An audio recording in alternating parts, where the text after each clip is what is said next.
Les amis, ça fait plus d'1 an que je suis passé sur le logiciel DaVinci Resolve, plus précisément ça va faire 18 mois. Je suis allé voir, j'ai réalisé un peu plus de 100 vidéos YouTube sur ce logiciel. Donc je voulais faire un bilan, vous partager mon avis, comment s'est passée la transition de Premiere Pro à DaVinci Resolve, et puis tout simplement vous faire un retour d'expérience. Alors je commence par vous donner du contexte. En avril 2021, ça faisait à peu près 10 ans que j'utilisais Premiere Pro quotidiennement. Globalement, je le maîtrisais plutôt bien, j'en étais assez content. Par contre, je commençais à avoir beaucoup de crash, donc ça c'était un petit peu pénible. Et à ce moment-là, surtout moi, je commençais à m'intéresser à l'étalonnage. Alors sur Premiere Pro, oui, on peut totalement faire de l'étalonnage, c'est pas un souci. Mais je sais pas, je trouvais qu'il me manquait quelque chose. J'avais l'impression, en tout cas depuis quelques temps, de ne plus progresser, de ne pas réussir à améliorer, à pousser plus loin mon image. Et puis je trouvais que l'interface n'était pas totalement adaptée à l'étalonnage. Donc c'est un peu là que j'ai commencé à chercher un autre logiciel. Je connaissais déjà DaVinci Resolve. Ça faisait plusieurs années que je me disais bah oui, il faut que je l'utilise, il faut que je vois comment fonctionne ce logiciel, mais à chaque fois je le faisais pas, et puis jusqu'à présent Premiere Pro me plaisait, et donc c'est toujours compliqué de reprendre un logiciel à zéro. Donc finalement ma motivation elle est venue de là, hein, c'est cette envie d'apprendre, de s'améliorer en étalonnage. Alors au début je me suis dit que j'allais utiliser DaVinci Resolve uniquement pour l'étalonnage et que j'allais continuer d'utiliser Premiere Pro pour le montage vidéo. Et ça peut se faire, en tout cas je pense que quelques années auparavant beaucoup de gens avaient ce workflow. Moi je trouvais que le workflow était un petit peu compliqué, un petit peu lourd, et j'avais pas envie de me prendre la tête avec deux logiciels quand je peux en utiliser qu'un seul. Et donc il y a plus d'1 an, en avril 2021, je me suis décidé à faire un premier montage entièrement sur DaVinci Resolve. Et ça c'est mon premier conseil que je peux vous donner si vous êtes un petit peu dans cette situation. Vous êtes déjà formé sur un autre logiciel de montage mais il vous satisfait pas entièrement. Vous êtes intéressé par DaVinci Resolve mais voilà, le changement c'est compliqué de reprendre tout à zéro, on hésite un peu. Et bien moi ce que je vous recommande de faire, c'est comme moi de vous lancer un objectif, vous réaliser entièrement une vidéo de A à Z, montage étalonnage sur le logiciel DaVinci Resolve. Alors peut-être pas tout de suite une presta, une vidéo client, mais ça peut être un projet perso, une vidéo YouTube. Faites-le, n'utilisez pas d'autres logiciels, montez votre vidéo entièrement sur Resolve. Et ça c'est la meilleure méthode pour se lancer et voir tout de suite si le logiciel va vous plaire ou non. Mais là-dessus, j'ai pas trop de doutes. Et moi personnellement, au bout de 2, 3, allez 4 montages, j'ai retrouvé quasiment la dextérité, on va dire le rythme que j'avais sur Premiere Pro. D'ailleurs, pour ceux qui se lancent, si vous n'êtes pas au courant, j'ai sorti une formation complète sur DaVinci Resolve où on voit tout de A à Z. Je commence vraiment par les bases, donc c'est la création de projet, le fonctionnement de la base de données, même si le nom a changé aujourd'hui. Et puis on voit vraiment le fonctionnement de toutes les pages, la page média, la page montage, cut, étalonnage. Je vous montre des exemples concrets, on voit le fonctionnement de tous les outils, de toutes ces options qui sont disponibles sur ce logiciel. Sur cette formation, il y a environ 30 heures de contenu. En plus, vous avez accès à un groupe Facebook privé. Et là, on va bientôt être une centaine de personnes sur la formation, donc ça fait très plaisir. Je vous la recommande si vous débutez, même si vous avez quelques bases sur DaVinci Resolve, je pense que vous allez apprendre 2-3 choses. Donc voilà, déjà je peux vous dire tout de suite, bilan, je suis très content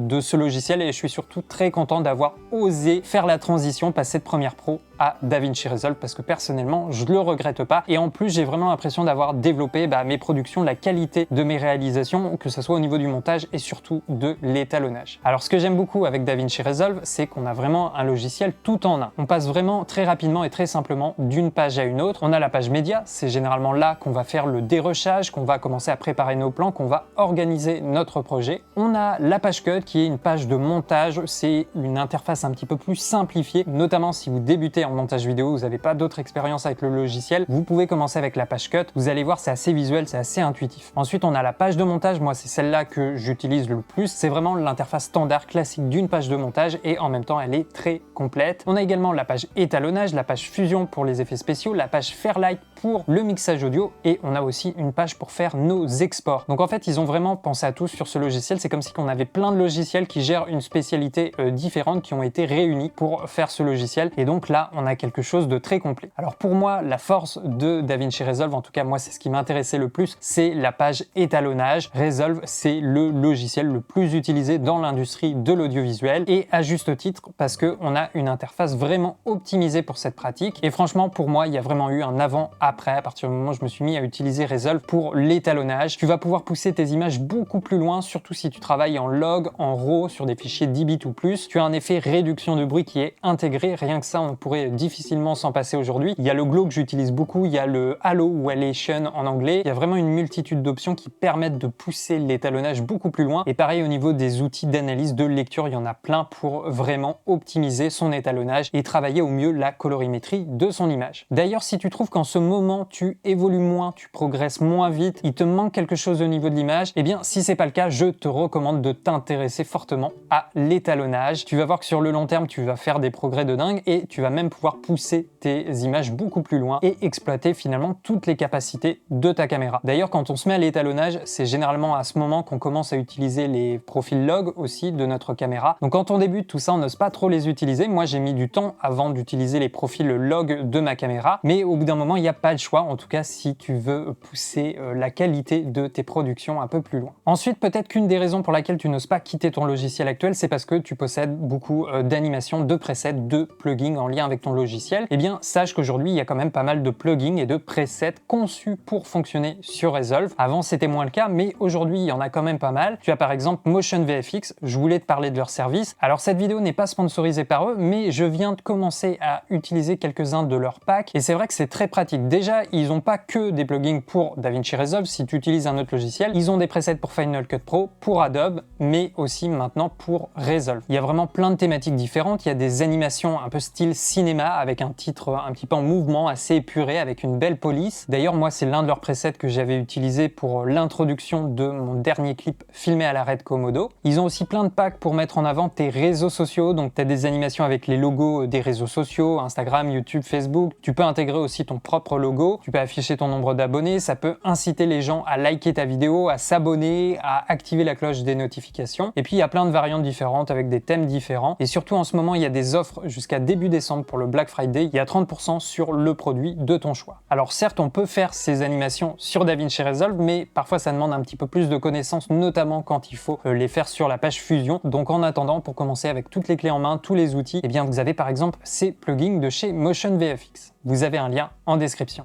Alors, autre avantage d'utiliser DaVinci Resolve, c'est Blackmagic. Vous avez accès vraiment à tout l'écosystème de la marque. Ils ont par exemple des claviers spécialement conçus pour le montage vidéo. Il y en a un qui fonctionne avec la page cut, l'autre plutôt la page de montage. Ils ont aussi des panels pour l'étalonnage. Alors, quand vous commencez, vous n'en avez pas besoin, mais au bout d'un moment, pour passer au niveau suivant, pour se professionnaliser, ça peut être intéressant. Également, si vous utilisez une caméra Blackmagic, généralement, vous avez accès au Blackmagic RAW. C'est un format qui fonctionne très bien sur DaVinci Resolve et il est relativement assez accessible et simple à utiliser. Autre avantage, selon moi, d'utiliser DaVinci Resolve, c'est les mises à jour. Le logiciel est mis à jour régulièrement là-dessus. Il n'y a pas de souci, Blackmagic est vraiment très réactif. Il y a encore quelques jours, ils viennent de sortir une grosse version avec plein de nouveautés, notamment très intéressantes pour la page Fairlight. Tu as des effets qui viennent isoler la voix, quasiment totalement annuler le bruit de fond en arrière-plan. Je vous prévois quelques tutos sur ces nouveautés. Et de manière générale, il y a quasiment une mise à jour tous les mois. Et ce qui est bien, c'est que c'est pas juste une bricole, hein. C'est pas juste histoire de dire on a fait une mise à jour. Non, à chaque fois, ils essaient vraiment de peaufiner même les détails, hein. Parfois, c'est juste des petits réglages, des petits changements. Ils sont vraiment sur de l'optimisation, sur de la recherche. Et ça fait plaisir en tant que consommateur. Ça donne confiance et on a envie d'explorer encore plus leur logiciel. Autre élément important, évidemment, c'est le prix. Si vous ne voulez pas ou vous ne pouvez pas payer un abonnement, comme c'est le cas chez Adobe. Moi, personnellement, je paye toujours l'abonnement parce que j'utilise quasiment toute la suite, surtout au niveau de la photo, Photoshop, Lightroom. Mais ça reste un budget important. Et là, avec DaVinci Resolve, il n'y a pas d'abonnement. Déjà, il existe une version gratuite. Pour moi, c'est un des meilleurs logiciels de montage en version gratuite. Donc ça, pour commencer, découvrir le logiciel, c'est très bien. Et puis quand vous voulez passer à la version payante, la version studio, eh bien, il y a juste une licence à acheter une fois, ça vous donne accès à la totalité des options sur ce logiciel. D'ailleurs, je vous recommande de pas trop attendre parce que le prix de la licence a tendance à augmenter en ce moment. Là, depuis un an, je pense que ça a dû prendre 60-70 € facile. Donc foncez parce que pour l'instant, c'est toujours, on va dire, abordable. Et faut pas oublier que là, la licence, c'est à vie et ils sont vraiment en train de se développer. Il y a de plus en plus d'abonnés à DaVinci Resolve. Donc je pense qu'il faut pas trop attendre, faut pas louper la transition. D'ailleurs, la licence fonctionne sur 2 machines. Donc ça peut être par exemple un PC portable et un PC fixe. Et puis pour finir, une des choses que j'aime le plus sur ce logiciel, ce sont les possibilités de progression. Il y a une quantité d'options vraiment impressionnante. Moi personnellement aujourd'hui, je pense avoir découvert peut-être juste 50-60% du logiciel. En fait, dans chacune des pages, tu peux vraiment pousser le taf très très loin, voire te spécialiser à chaque fois dans un domaine. Moi pour l'instant, je connais plutôt bien la page de montage, la page étalonnage. Je me débrouille sur la page Fairlight, mais par exemple la page Fusion, je l'ai très peu utilisée. J'ai encore plein de choses à apprendre. Et ça, c'est excitant parce qu'on n'a jamais fait le tour du logiciel. En fait, DaVinci Resolve, on peut l'utiliser pour absolument tous les styles de production, pour faire du clip, de la fiction, des interviews, du corpo, pour faire du multicaméra, pour faire de la voix off, pour faire du doublage en voix off. Bref, il y a une quantité de fonctionnalités assez impressionnante. Donc je trouve que c'est un logiciel très complet et ça te pousse et ça te motive à apprendre et à t'améliorer. Et puis de manière générale, le logiciel est plutôt stable, hein. Il y a vraiment très peu de crash. Moi j'ai eu quelques crashs, mais c'est plus en lien avec mon PC plutôt que le logiciel, mais ça c'est une autre histoire.